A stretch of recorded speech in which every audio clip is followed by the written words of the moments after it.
Let's generate our first PE file. We will be working on both DXE and DLLs, okay? EXEs are separate programs which can be loaded into memory as an independent process, okay?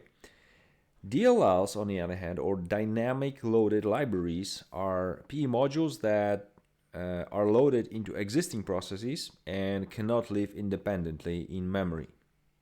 DLL's main purpose is to deliver some functionality a calling process needs. Okay, so let's say it's a cryptographic function. So your DLL has some functionality for the cryptographic functions, or it can be like a graphical user interface API, which draws some fancy widgets on the screen. Okay. Now we will start with a very simple, very basic examples, and these will be printing some messages on the computer screen. So what do we need to generate a PE file? First of all, we need a source code, okay? And during our course, we will be using simple C code templates for both EXE and DLLs. And we'll be adding some functionality to these templates.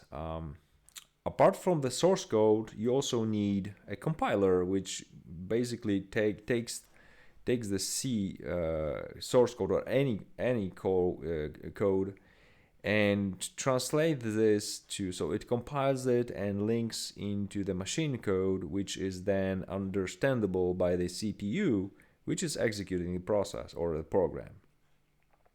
Now there is a slight difference in writing C program for EXE and DLL.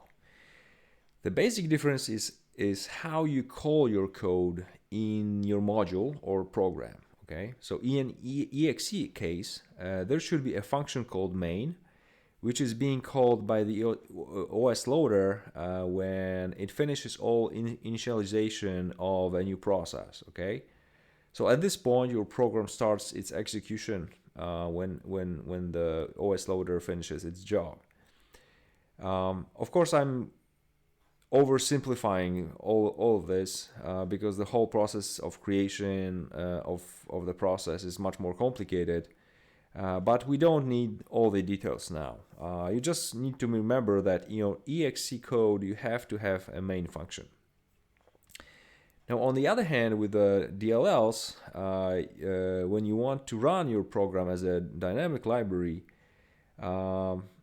it's a slightly different story. Okay, so the loader has already created a process in memory. Okay, and for some reason that process needs your DLL or any other DLL to be loaded into the process, and it might be due to the function your DLL implements. So as I said before, it can probably handle some cryptographic functions, and these cryptographic functions are needed by the process. So the loader reads a DLL from the disk, reserves some space in the target process, and loads the DLL into the space. Okay.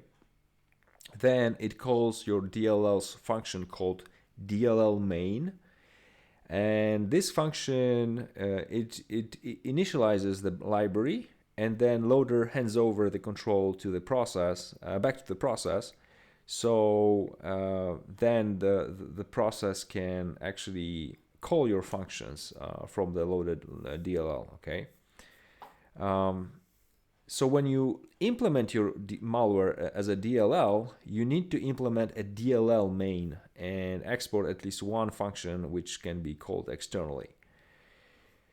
So these are two main differences. The EXEs need a main function, and DLLs need DLL main function. Basically, that's the simplest difference. I know it all sounds really complicated, but don't worry. In the following section, we will be going through two examples for both EXE and DLL source code, how to compile them, how to run them, and how to analyze them. So let's jump, into our development VM.